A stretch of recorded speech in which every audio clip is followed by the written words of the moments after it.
নবীজি বললেন, আয়েশা, শরীরে ময়লা তোলার নাম পাক নয়।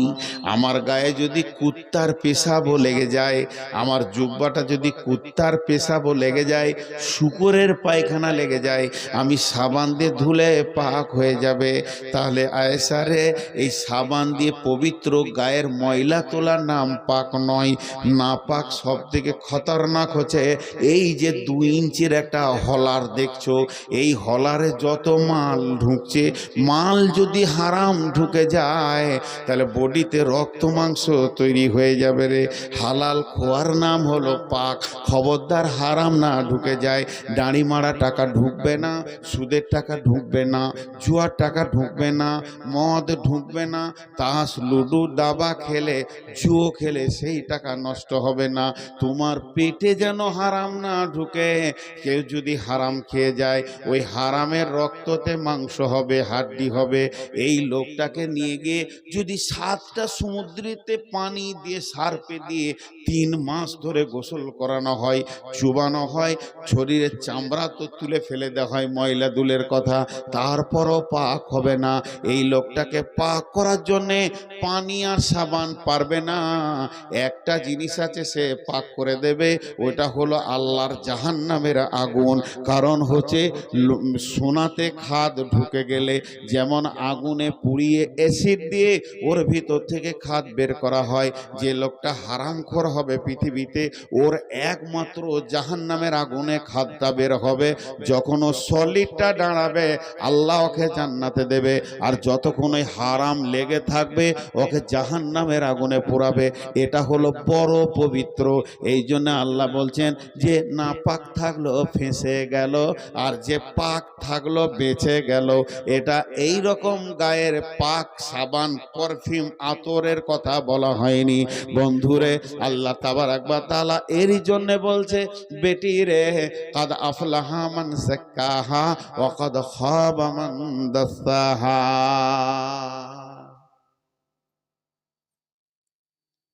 কিয়ামতের দিনটাকে বলা হয়েছে নাবাইল আজিম। নাবাইল আজিম বড় দিন, বড় বিপদের দিন। সব থেকে কঠিন বড় বিপদ হলো কিয়ামত। আজীব ব্যাপার, আজীব ব্যাপার। সেই কিয়ামতে ভালো মানুষও থাকবে।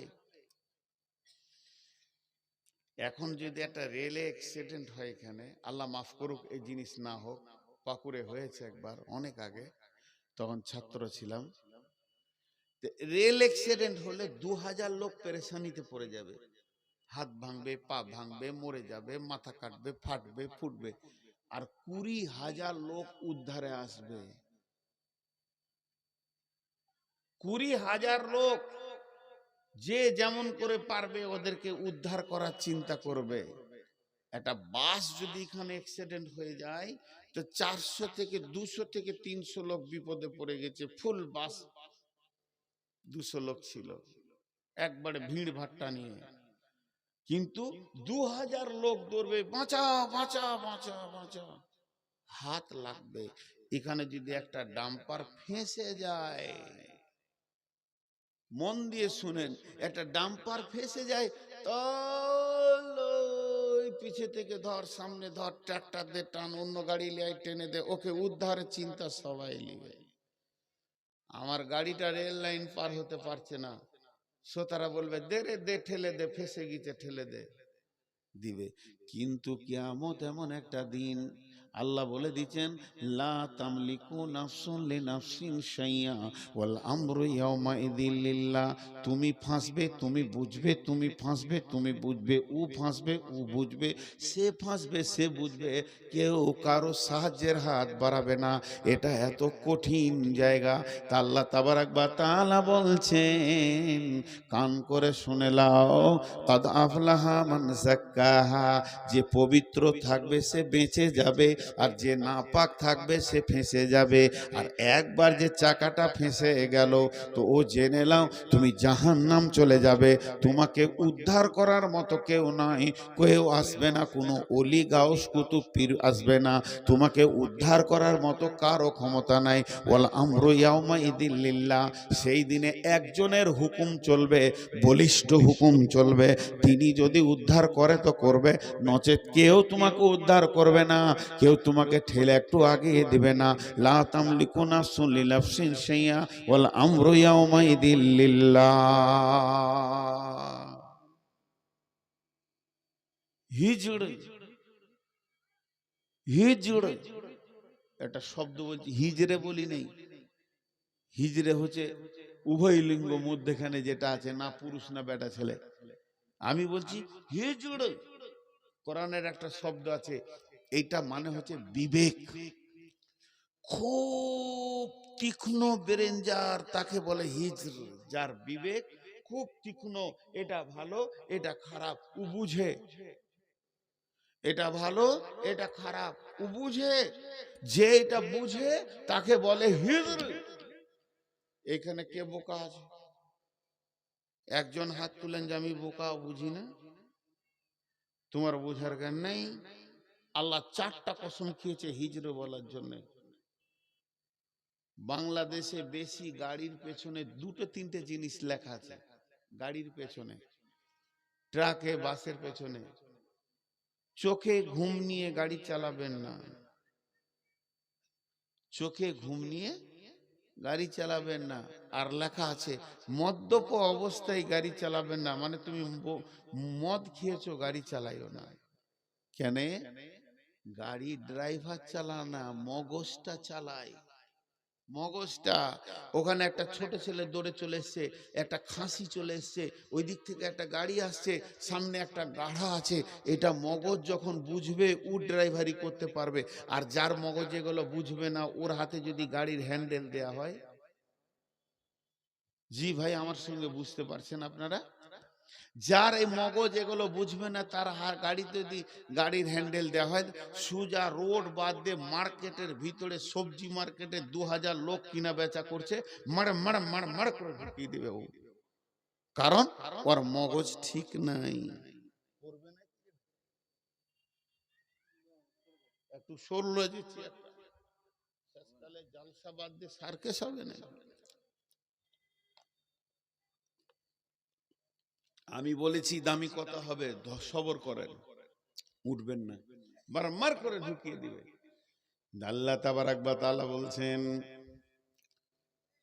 হাল ফি যালিকা কাসামুল লিদি হিজরি, আমি যে 4টা কসম খেলাম, ফজরের কসম খেলাম, আমি কসম খেলাম জোড়া বেজোড়ার, আমি কসম খেলাম 10 রাত্রির, আমি কসম খেলাম চলমান রাত্রির। কঠিন কঠিন 4টা কসম খেয়েছি। এই কসমের বিবরণগুলো বলতে গেলে অনেক টাইম লেগে যাবে। কোন 10 দিনের কসম খেয়েছেন আল্লাহ, কোন মাসের কোন তারিখের, চলমান রাত্রের কেন কসম খেলো, রাত্রে মানুষের চরিত্র কিভাবে নষ্ট হয়, আর সন্ধ্যার দিকে মাতাল মাতলামো করে, এরকম হিসাব করে করে করে করে আল্লাহ কথাগুলো বলেছেন। দিয়ে বলছেন হালফি যালিকা কাসামুল লিদি হিজরে, আমার এই কসম গলা কি বিবেকবানদের কাজে লাগছে না? বিবেকবানরা কি আমার এই কসমগুলো কাজে লাগাতে পারছে না? যারা বিবেকবান, যারা সুন্দর ব্রেন নিয়ে দুনিয়া করে, তারা আমার কসমগুলো কেন ধরছে না? তার মানে আল্লাহ বলতে চাইছেন এই লোকটাকে একবার পাঠান ফলের দোকানে, বলে 1 কেজি আপেল দাও, আপেলে যদি সামান্য দাগ থাকে, এইটা নিব না ওইটা দাও, ও ভালো খারাপ বুঝে নিতে পারছে। একটা আনার কিনবে, বেদানা আপনার ডাঁড়িতে চাপিয়ে দেওয়া হয়েছে, সঙ্গে সঙ্গে বলবে এটা চেঞ্জ করে দাও। যদি 2 ডজন কলা কিনে একটা যদি কালো দাগ থাকে, এখানে যত লোক আছে দোকানদারকে বলবে এটা চেঞ্জ করে দাও। তাহলে ভালো খারাপ বুঝার ক্ষমতা ওর আছে, ভালো খারাপ বুঝার ক্ষমতা ওদের আছে। তা আল্লাহ বলছে তোদের জীবনের গাড়ির ব্রেকটা কেন তোরা ধরছিস না? একটা পাগলা গাড়ি মাতাল জেলা চালালে যে গাড়িটা গাড়িটা ঘুমের ঘরে চালালে যা গাড়িটা মার্কেটে মারমার করে ঢুকে যায়, অনেক বিপদ করে দেয়। তাহলে তোদের মগজগুলো কি ঘুমিয়ে গেছে? তোরা এখনো পর্যন্ত জুয়াতে ঢুকে গেলি, তোরা সুদেতে ঢুকে গেলি, তোরা রান্ডিখানায় চলে গেলি, বেশ্যাগিরিতে চলে গেলি, লুচ্চামতে চলে গেলি। তোদের গাড়ি কি ব্রেক হচ্ছে না? কোনটা ভালো কোনটা খারাপ এটা কি তোরা বুঝতে পারছিস না? তোদের বিবেক কি শেষ হয়ে গেছে? তোরা মার্কেটে যখন যেছিস ভালো খারাপ চিনে লিছিস, তোরা যখন বউ দেখতে যেছিস কোনটা মেয়ে ভালো কোনটা খারাপ বুঝে লিছিস, তোরা যখন ছেলে দেখতে যেছিস কোনটা জামাই ভালো কোনটা খারাপ বুঝে লিছিস, তোরা যখন এক কাপ চা খেয়েছিস চাটা ভালো হয়নি খারাপ হয়েছে কিংবা ভালো হয়েছে বুঝে লিছিস। পৃথিবীর সব খারাপ ভালোকে বুঝার ক্ষমতা তোর হয়েছে, কিন্তু আল্লাহর দেওয়া হারাম আর হালাল এইটা বুঝার ক্ষমতা তোর শেষ হয়ে গেছে। এখনো তুই সুদের জগতে ডুবে থেকে গেলি, এখনো জুয়াতে ডুবে থেকে গেলি, এখনো মদের বোতল হাত থেকে যেছে না। এটা যে খারাপ এটা নিব না ভালোটা নিব, কেন তুই বলছিস না?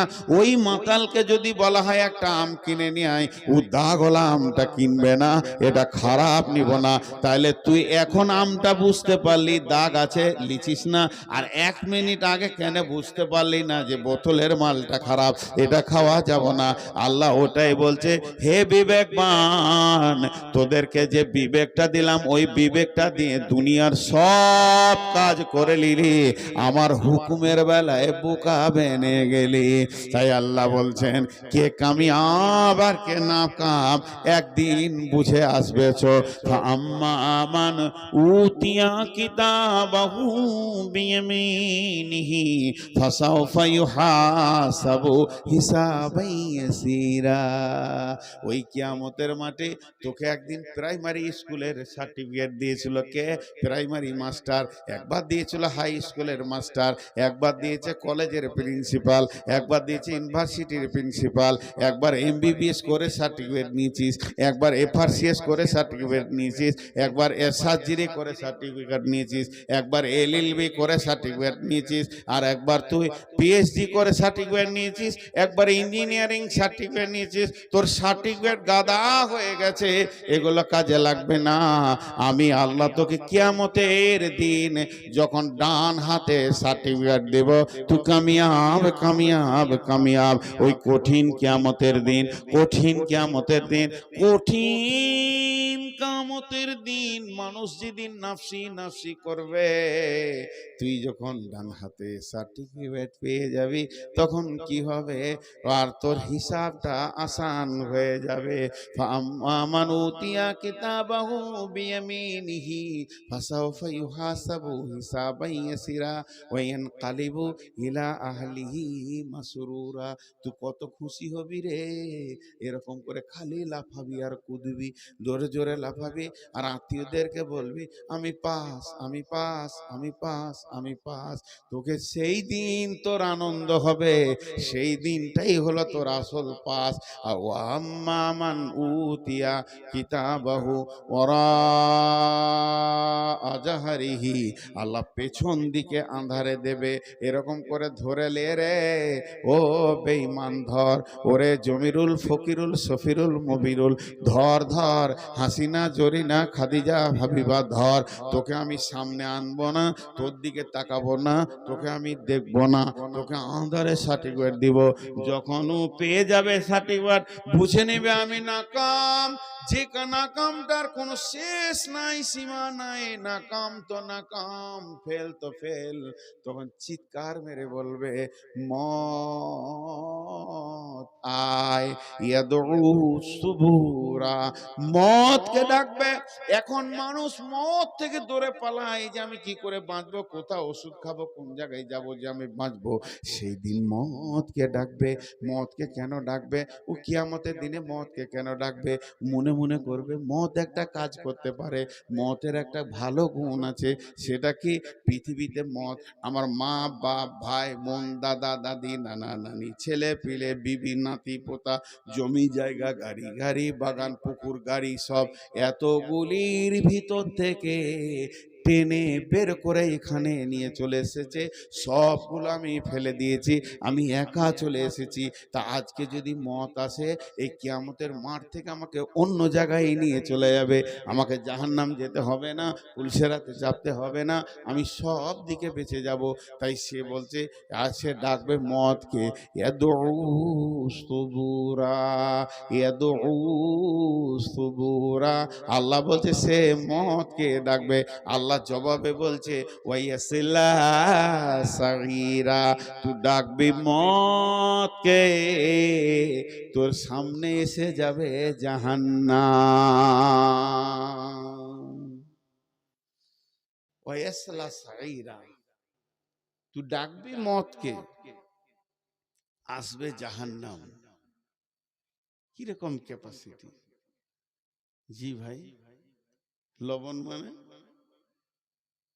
লবণ মানে ভাতে দেয় সাদা ভাষায় বলি নুন, লবণ মানে, কথা বলেন, লবণ মানে নুন, আর লবণ মানে দুধ, আরবিতে লবণ মানে দুধ, দুধকে লবণ বলে। তো একটা বাংলাদেশের ছেলে কুয়েত গিয়েছে, তো ভাত খেতে বসেছে হোটেলে, তোকে মনে হচ্ছে আনলে লাগছে, একটু নুন চেয়েছে, দিয়ে বলেছে ভাই লবণ দেন, তো এক গ্লাস দুধ দিয়ে দিয়েছে, চেয়েছে লবণ, চলাইছে দুধ। যে দোকানদার, ও তো আরবি ভাষা বুঝে, ই বাংলায় বলেছে লবণ, আর আরবিতে এনেছে দুধ, চেয়েছে লবণ, এলো দুধ, ই চাবে মত, আসবে জাহান্নাম। মত চাইছে, আর মত হবে না, মতের কারিশমা শেষ। তো ভাইয়া, পৃথিবীতে টাকা হওয়ার নাম কামিয়াব নয়, 100 খানা 500 খানা গাড়ির মালিক হওয়ার নাম কামিয়াব নয়, গাদা ডিগ্রি হওয়ার নাম কামিয়াব নয়, কামিয়াব হচ্ছে আল্লাহকে রাজি করার নাম কামিয়াব। আমি যে আয়াত আপনাদের সামনে পড়েছি, আল্লাহ তাবারাক ওয়া তাআলা বলছেন ওখানে, বিসমিল্লাহির রহমানির রহিম, আলিফ লাম মিম, যালিকাল কিতাবু লা রাইবা ফীহি হুদাল লিল মুত্তাকিন আল্লাযীনা ইউমিনুনা বিল গায়বি ওয়া ইউকিমুনাস সালাতা ওয়া মিম্মা রাযাকনাহুম ইউনফিকুন ওয়াল্লাযীনা ইউমিনুনা বিমা উনজিলা ইলাইকা ওয়া মা উনজিলা মিন ক্বাবলিকা ওয়া বিল আখিরাতি হুম ইউকিনুন উলাইকা আলা হুদাম মির রাব্বিহিম ওয়া উলাইকা হুমুল মুফলিহুন। 1 মিনিট দুটা কথা বলবো, আমার ব্যক্তিগত কথা, আপনাদের আমি খুব কাছের মানুষ বলেই বলছি, রাগ করিয়েন না, সবাইকে বলছি, কমিটি আমি সব যত আছে, জালসার প্ল্যান সবসময় রাখবেন রাত 12টায় শেষ করব। এত সুন্দর ধারাবাহিক বায়ানের লোক উঠছে, বলেন একটা বক্তার মন কেমন হবে? যেখানেই যায় আমি বুঝিয়ে, আজকে 22 বছর বুঝিয়ে ভরতে পারিনি কমিটির ভেতরে যে এত রাত করিয়েন না, খালি একটা কথা বলবে, লোক ভেঙে যাবে। আপনি যদি 11টায় 12টায় শেষ করেন, লোক ভেঙে যাবে। তো লোক ভেঙে গেলে এই গায়ে আল্লাহর গজব নাজিল হবে না? আল্লাহ নারাজ হয়ে যাবে যে রাত 3টে কেন হলো না? ভাঙলো ভাঙলো।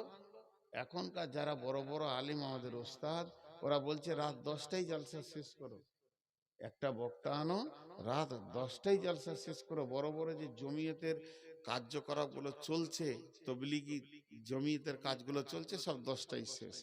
কেন 10টায় শেষ হলে গুনাহ হবে? ভাই আমার, রাতকে 3টে ভাগ করেন, 1 ভাগ জলসা করেন, 1 ভাগ ঘুমান, আর 1 ভাগ আল্লাহকে দেন। এটা আমি সবাইকে বুঝিয়ে বলছি। রাত 11টায় যদি জালসা শেষ হয় কাবিরা গোনা হবে, মানুষের ধ্যান